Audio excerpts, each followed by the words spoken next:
नमस्कार विद्यार्थियों, MA final sociology paper 1 unit 3 के अंतर्गत हम संघर्षवादी परिप्रेक्ष्य के संदर्भ में कार्ल मार्क्स के विचारों की विवेचना कर रहे हैं।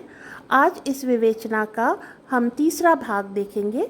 मैं Anupama Saha, associate professor sociology, government college Sirohi, Rajasthan. जैसा कि आप देख पा रहे हैं अपने स्क्रीन्स पर, मार्क्स's व्यू ऑफ क्लास स्ट्रगल, वर्ग संघर्ष के संदर्भ में कार्ल मार्क्स के विचार। For Marx, the determining factor in any society is the economic structure characterized by the mode of production.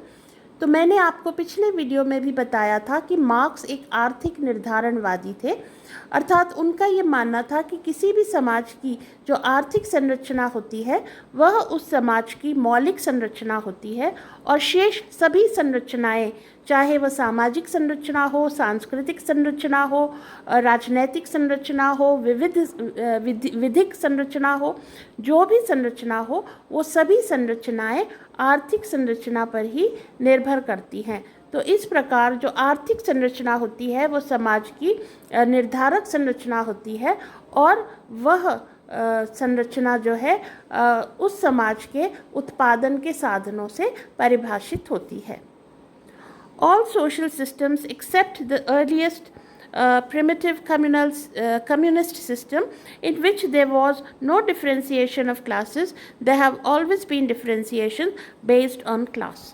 तो कार्ल मार्क्स कहते हैं कि यदि हम सबसे प्राचीनतम सामाजिक व्यवस्था, जिसे वो आदिम साम्यवादी व्यवस्था कहते हैं, उस अवस्था को छोड़ दें तो बाकी जितनी भी सामाजिक व्यवस्थाएं इतिहास में रही हैं उनमें हर व्यवस्था में वर्ग विभाजन पाया जाता है। किसी न किसी आधार पर समाज में वर्गों का विभाजन देखा जा सकता है। These classes, according to Marx, were formed on the basis of ownership and relationships to the forces of production. तो इन वर्गों का निर्माण कैसे हुआ? मार्क्स कहते हैं कि इन वर्गों का निर्माण उत्पादन के साधनों पर नियंत्रण और उत्पादन के साधनों के साथ संबंध के आधार पर निर्मित हुआ है। तो इस प्रकार मार्क्स वर्ग को कैसे परिभाषित करते हैं? मार्क्स वर्ग को परिभाषित करते हुए कहते हैं कि उत्पादन के संगठन में एक जैसा कार्य करने वाले और उत्पादन के साधनों के साथ समान रूप से संबंधित व्यक्ति एक वर्ग बनाते हैं। तो अगर हम पूंजीवादी व्यवस्था को देखें तो जो पूंजीपति होता है वह पूंजी निवेश करता है, उद्योगों में पूंजी निवेश करता है और उद्योगों पर उसका नियंत्रण होता है। तो उसका कार्य क्या है? पूंजी निवेश करना। और उसका उत्पादन के साधनों के साथ संबंध क्या है? उत्पादन के साधनों पर उसका नियंत्रण है, स्वामित्व है। तो इसलिए पूंजीपति एक वर्ग कहलाते हैं, एक क्लास कहलाते हैं। Thus, through the history of society, there have been two mutually antagonistic classes: the exploiters controlling the forces of production and the exploited who had no control over the forces of production. तो marks कहते हैं कि अगर हम इतिहास को उठा करके देखें तो हम ये पाएंगे कि हर काल में दो परस्पर विरोधी वर्ग रहे हैं। एक शोषक वर्ग जिसका उत्पादन के साधनों पर नियंत्रण होता है और दूसरा शोषित वर्ग जिसका उत्पादन के साधनों पर कोई नियंत्रण नहीं होता है।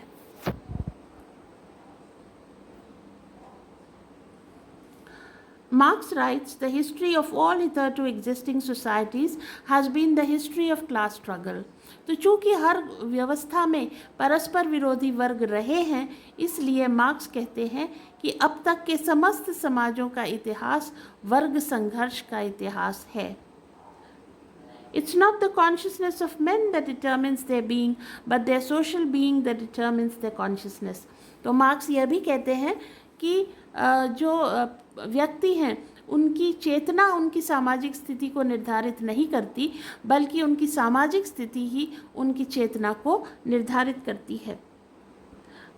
Marx further writes that the class exploitation in the capitalist society is most bitter and most cruel.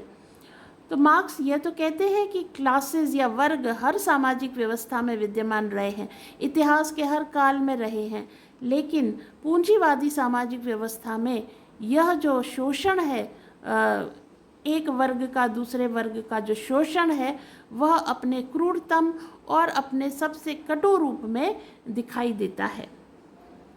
Marx has brilliantly outlined his ideas of class struggle in capitalist society. तो मार्क्स ने जो अपने विविध राइटिंग्स हैं, जो उनकी विभिन्न कृतियां हैं, उनमें उन्होंने क्लास कॉन्फ्लिक्ट को, वर्ग संघर्ष को एक बहुत ही अद्भुत ढंग से प्रस्तुत किया है।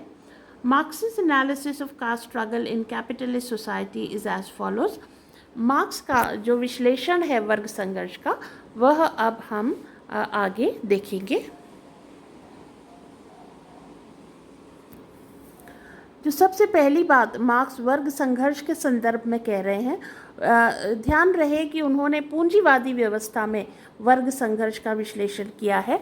तो वे ये कहते हैं, जो पहला बिंदु, the importance of property divisions are the crucial breaking lines in the class structure, development of class consciousness and conflict over the distribution of economic rewards fortify the class barriers।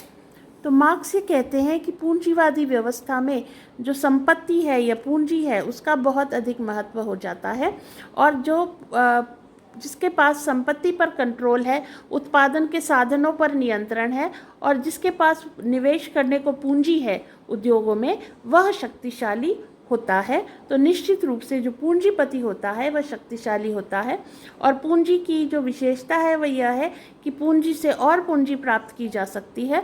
तो जो पूंजीपति होता है वह निरंतर अमीर से और अमीर होता चला जाता है, और जैसे जैसे ये आर्थिक विषमता बढ़ती है, अर्थात पूंजीपति धनिक से और धनिक होता है और श्रमिक और निर्धन होता चला जाता है, तो दोनों के बीच, जो दोनों वर्ग हैं उनके बीच आर्थिक विषमताएं बढ़ती हैं। और वे यह कहते हैं कि ये जो आर्थिक विषमताएं जब बढ़ती हैं, तो ये जो दोनों वर्गों के बीच की जो दीवार है, उसको और अधिक स्ट्रॉन्ग और अधिक मजबूत बनाती हैं। Economic determinism. The economic power of the capitalist is transformed into political power and the state becomes an instrument to serve the interests of the capitalist। जो दूसरी बात वो कह रहे हैं कार्ल मार्क्स, वो है आर्थिक निर्धारणवाद। मार्क्स ये कहते हैं कि पूंजीवादी व्यवस्था में जो पूंजीपति होता है वो सिर्फ आर्थिक रूप से ही शक्तिशाली नहीं होता है, बल्कि उसकी ये जो शक्ति है, जो आर्थिक ताकत है, वह राजनैतिक सत्ता में तब्दील हो जाती है। वह अपनी आर्थिक शक्ति के बल पर जो राजनैतिक सत्ता है उस पर भी नियंत्रण स्थापित कर लेता है, और फिर सभी जो नीतियां हैं, सभी जो कानून होते हैं, सभी जो कार्यक्रम बनते हैं सरकार के या राज्य के, वे पूंजीपति के हितों का ध्यान रख करके बनाए जाते हैं। तो राज्य के जो अलग अलग ऑर्गन्स होते हैं, राज्य के जो अलग अलग अंग होते हैं, चाहे वह पुलिस हो, चाहे वह न्याय व्यवस्था हो, ये सब भी पूंजीपति के हित में कार्य करने लग जाते हैं। और मार्क्स का ये मानना है कि पूंजीपति इस कदर शक्तिशाली हो जाता है इस व्यवस्था में कि जो राज्य होता है वह पूंजीपति के हितों के साधन का एक टूल या यंत्र बन जाता है। Polarization of classes. The society breaks up into two directly antagonistic classes, bourgeois and proletariat। तो मार्क्स कहते हैं कि पूंजीवाद की एक विशेषता यह है कि इसके अंदर एक प्रवृत्ति होती है कि ये समाज का दो परस्पर विरोधी वर्गों में ध्रुवीकरण कर देता है।